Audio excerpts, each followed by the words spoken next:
नमस्कार. आपल्या PYQ सिरीजमध्ये आज आपलं इतिहासाचं पुढचं लेक्चर आहे.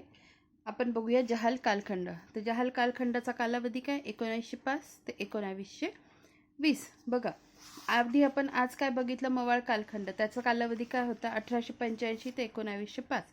त्यामध्ये आपण सगळे मवाळ नेते बघितले, त्यांची स्ट्रॅटेजी काय होती, त्यांनी जे काही ॲक्शन केलं त्याचा फायदा काय झाला, या सगळ्या गोष्टींचा उहापोह आधीच्या व्हिडिओमध्ये आपण केलेला आहे. ठीक आहे. तर आज आपण काय बघणार आहोत? जहाल कालखंड.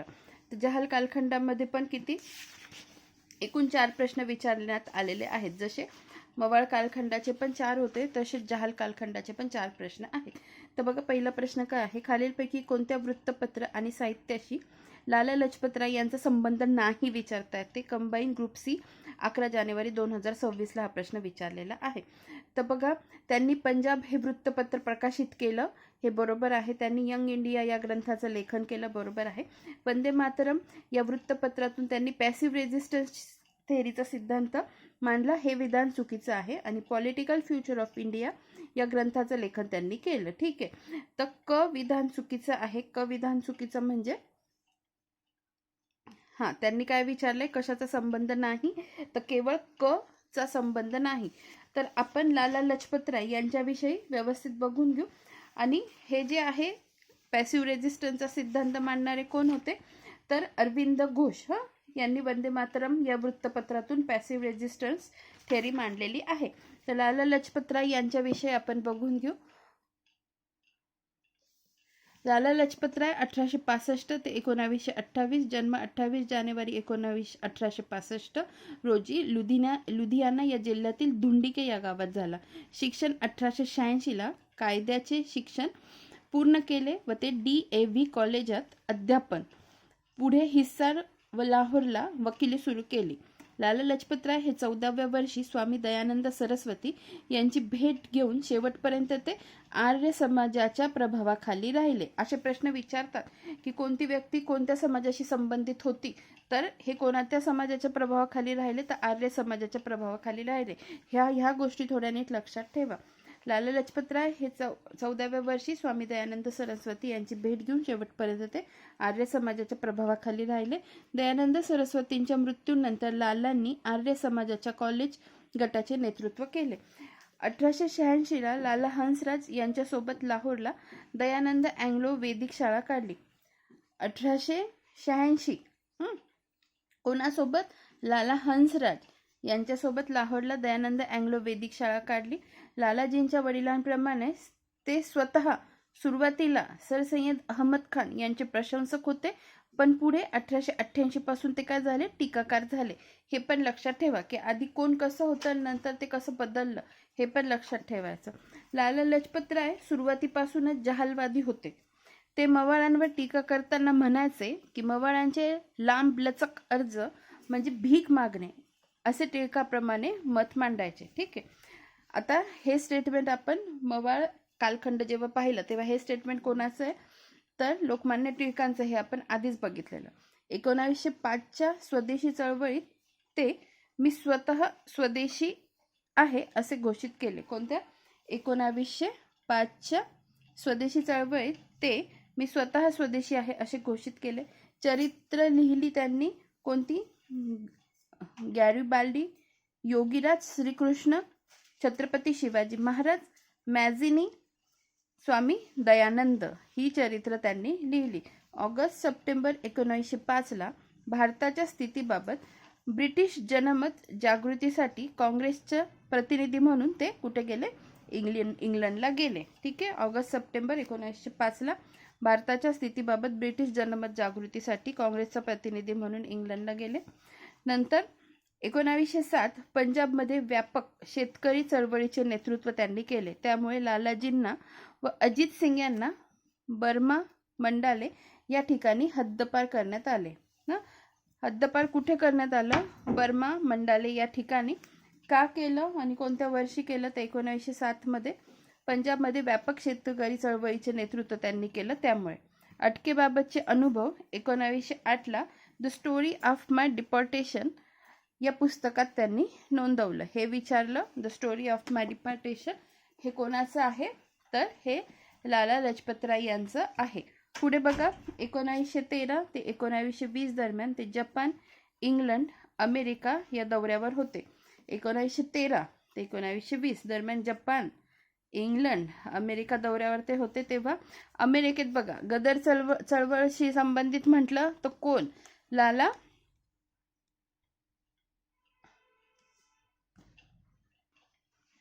बघा, गदर चळवळीचे नेते म्हटलं तर कोण? लाला हरदयाळ.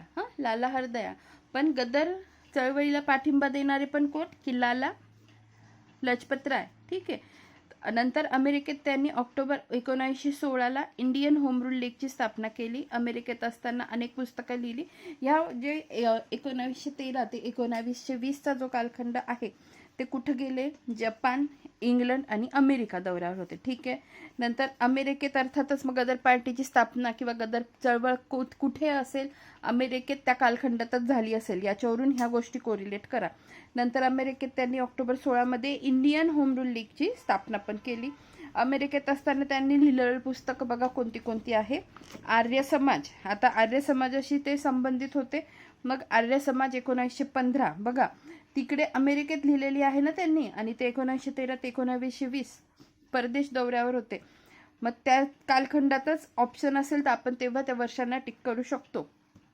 ठीक आहे. Arya Samaj 1915, young India 1916, political future of India 1919, United states of America, a Hindu impression. पुढे बघा,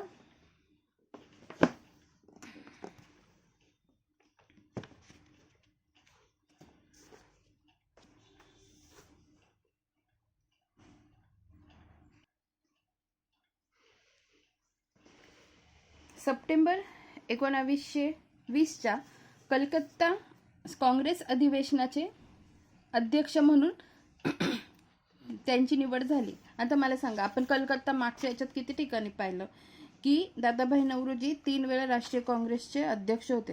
त्याच्यातले 2 वेळा कलकत्ताचे होते. बरोबर, हे मी तुम्हाला सांगितलं. ते वर्ष कोणते? 1986, 1906. त्याच्यानंतर ब्रिटिश जे अधिकारी होते ते पण होते.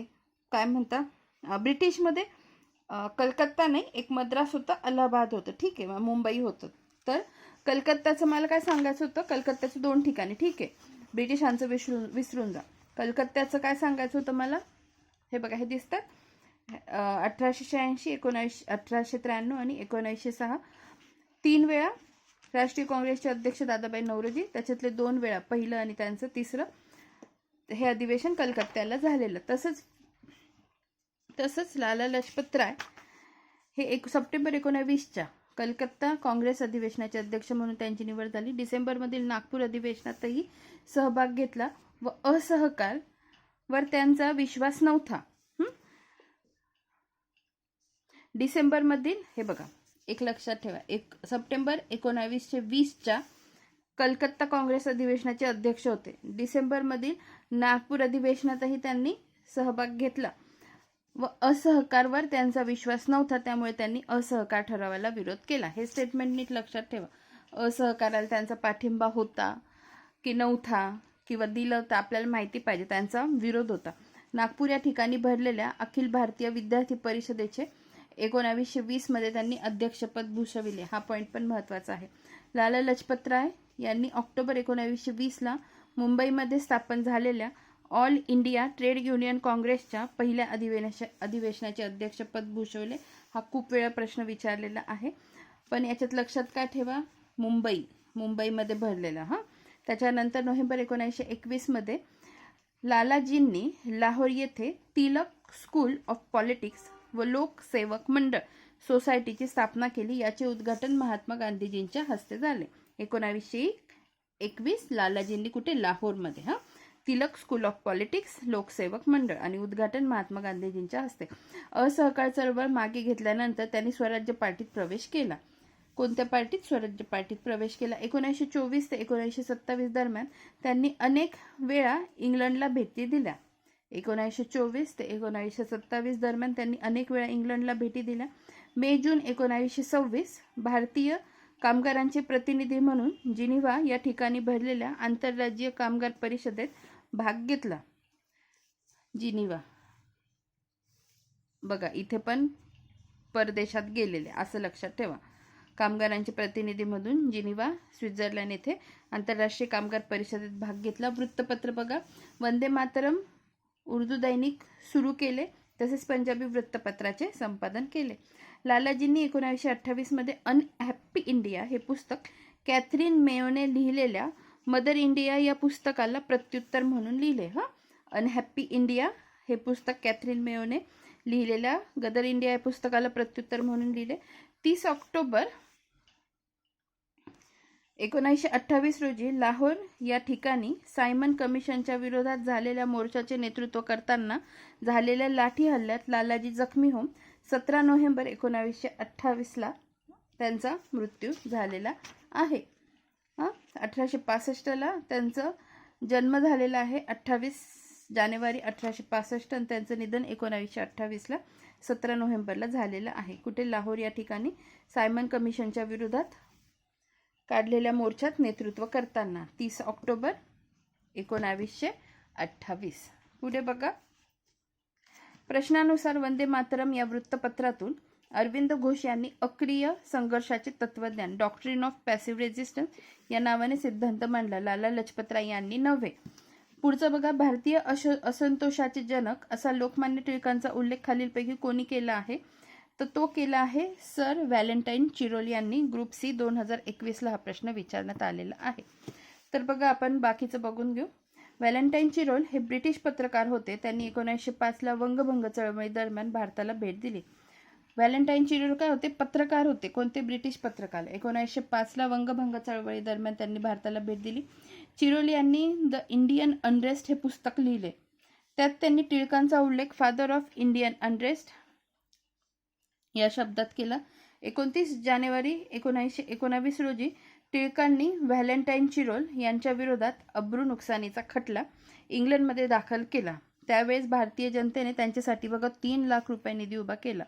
आता बघा, खटला कधी? 1920 रोजी टिळकांनी व्हॅलेंटाईन चिरोल यांच्या विरोधात दाखल केला इंग्लंडमध्ये. आता हे जे दिलं आहे ना इथे चार्ट फॉर्मॅटमध्ये आणि पुढेही दिलेलं आहे, ते मला फार आवडलंय. तर बघा, इथे टिळकांचे वकील कोण होते? John Simon. John Simon. आता सायमन कमिशनवरून सायमन लक्षात ठेवा, ठीक आहे? मी फक्त लक्षात राहण्यासाठी सांगते बरं का. टिळकांचे वकील सायमन नावाचे होते असं लक्षात ठेवा. टिळकांचा वकील जॉन सायमन आणि चिरोलचा वकील एडवर्ड कार्सन. एडवर्ड कार्सन नसेलच लक्षात ना, कर्जन.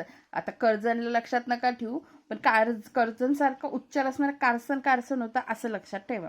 चिरोलचा वकील कार्सन आणि टिळकांचा वकील सायमन लक्षात राहण्यासाठी. आणि निर्णय काय झाला? आणि न्यायमूर्ती बघा, डार्लिंग होते. न्यायमूर्ती डार्लिंग काय दिलं त्यांनी? टिळकांविरोधी निकाल दिला. टिळक हा खटला हारले. लक्षात राहील, सायमन, कार्सन आणि डार्लिंग. पुढे बघा, पुढचा प्रश्न 3. स्वराज्य म्हणजे शासन हे लोकमान्य टिळकांना वाटत होते. स्वराज्य म्हणजे स्वयंशासन असे लोकमान्य टिळकांना वाटत होते. तर स्वराज्य म्हणजे परकीय राजवटीपासून पूर्ण मुक्तता असे कोणाला वाटायचं? तर अरविंद घोष यांना वाटायचं. ठीक आहे, अरविंद घोष. आता इथे ऑप्शन बघा कसे दिलेले आहेत. फक्त अ, फक्त ड, ब, क आणि क. इथे लक्षात ठेवा, फक्त ड इथे 2 नंबरला दिले, त्यामुळे उत्तर जरा नीट बघून करायचं. पुढे बघा,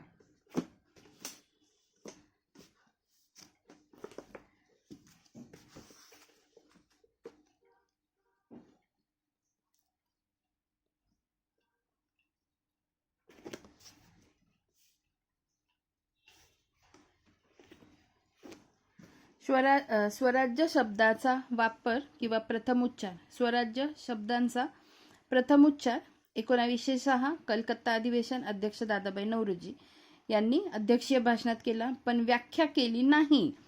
उच्चार केला, व्याख्या केली नाही. स्वराज्य म्हणजे काय हे स्पष्ट केले नाही. त्याच वेळेस लोकमान्य टिळकांनी 1905च्या स्वदेशी चळवळीत स्वराज्य म्हणजे पूर्ण स्वराज्य असे अपेक्षित होते, पण 1916 होमरूल चळवळीत त्यांनी आपल्या पूर्वीचा निर्णय बदलून स्वराज्य म्हणजे स्वयंशासन असे म्हणाले.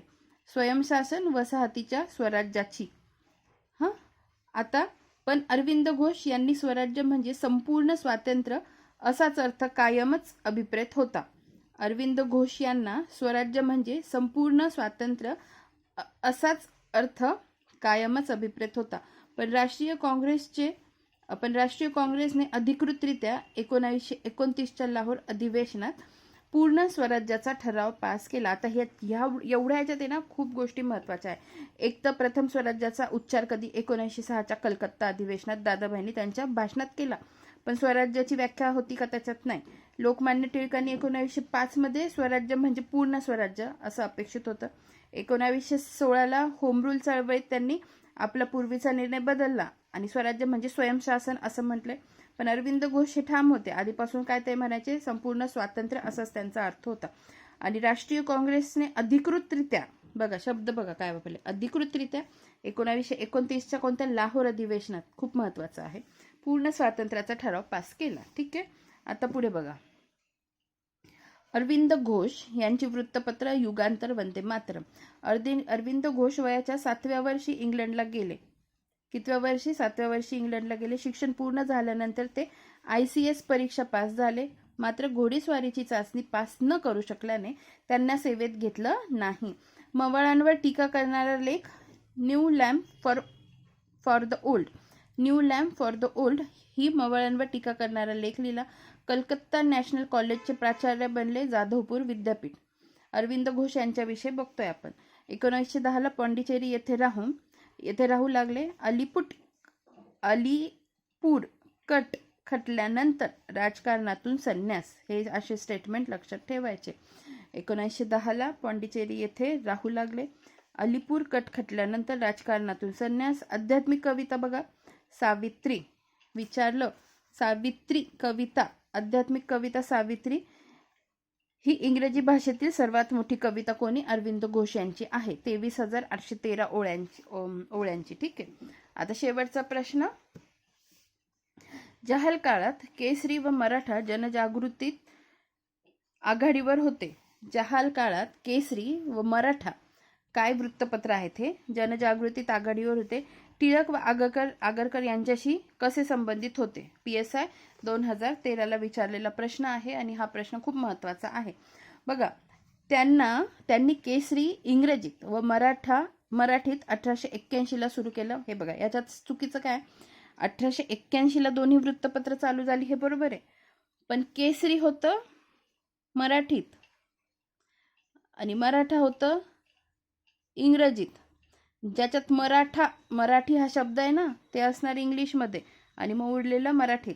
आगरकरांनी मराठाचे तर टिळकांनी केसरीचे संपादन केले. याच्यात चुकीचं काय? मराठाचं केलं टिळकांनी आणि केसरीचं केलं आगरकरांनी. म्हणजे जे मराठी वृत्तपत्र होतं ना, जे मराठीत चालायचं, ते आगरकर बघायचे आणि इंग्लिशचं टिळक बघायचे. वरील दोन्ही विधानं बरोबर आहेत का? नाही, चूक आहे. वरील एकही विधान बरोबर नाही तर हो, एकही विधान बरोबर नाही. आता बघा, हा चार्ट पण मला आवडला. केसरीत लेख राज्य करणे म्हणजे सूड उगवणे नव्हे, सरकारचे डोके ठिकाणावर आहे का, हे अग्रलेख टिळकांनी लिहिले. हे व्हेरी व्हेरी IMP. राज्य करणे म्हणजे सूड उगवणे नव्हे, सरकारचे डोके ठिकाणावर आहे का, अग्रलेख टिळकांनी लिहिले.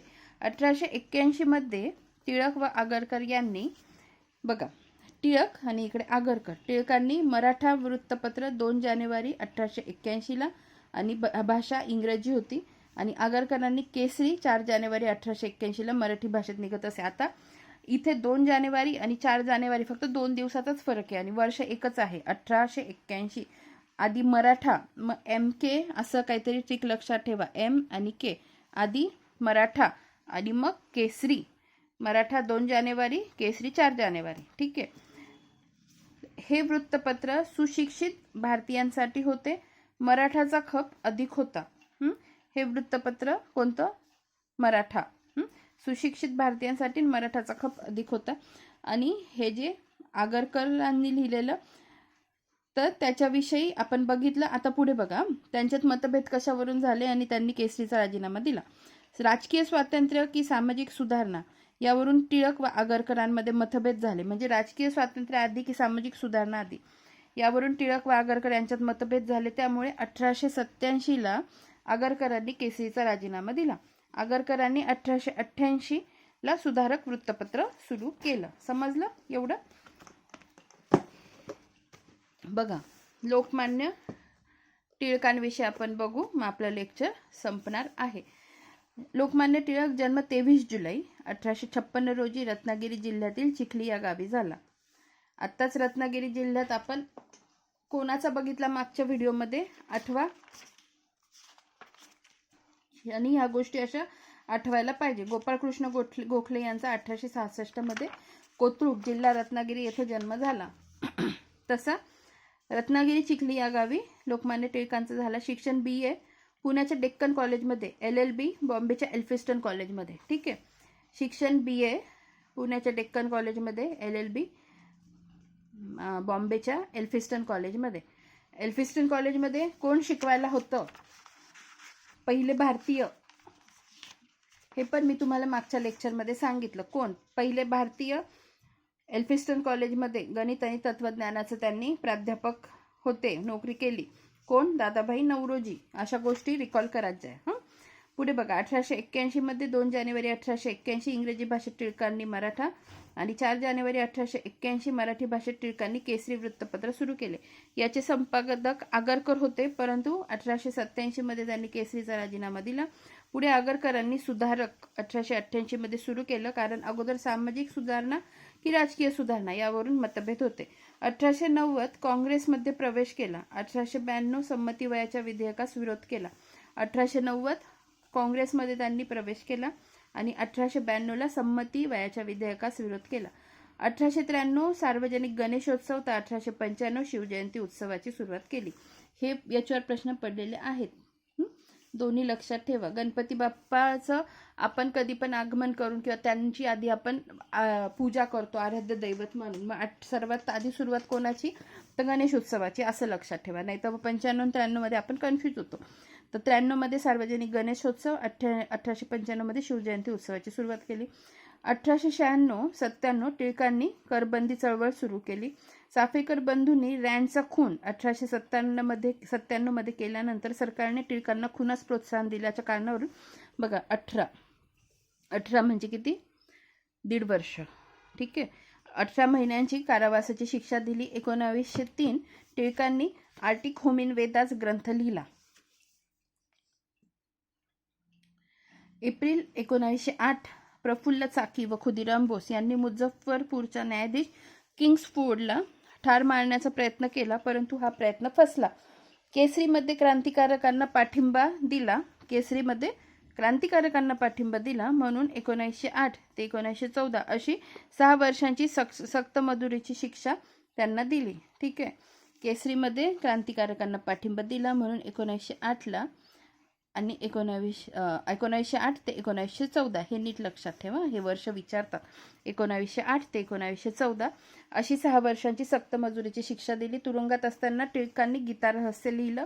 1916 लखनौ अधिवेशनात ॲनी बेझंटने मवाळ जहाल समेट तर टिळकांनी काँग्रेस मुस्लिम लीग ऐक्य घडवून आणले.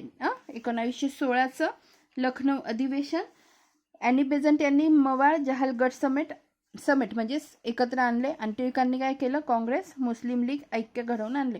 होम रूल लीगची स्थापना एप्रिल 1916 रोजी झालेली आहे. तर आता यामध्ये 1916चं लखनौ अधिवेशन लक्षात ठेवा. नंतर 1907चं सुरत स्प्लिट म्हणजे जिथे जहाल आणि मवाळ यांच्यात दरी निर्माण झाली होती, तर 1907 सोबत लक्षात ठेवा सुरतचं, आणि त्याचे अध्यक्ष पण लक्षात ठेवा, दोन्ही लखनौचे आणि सुरतचे. ठीक आहे, तर अशा पद्धतीने आपलं जहाल कालखंड आज इथे संपलेला आहे.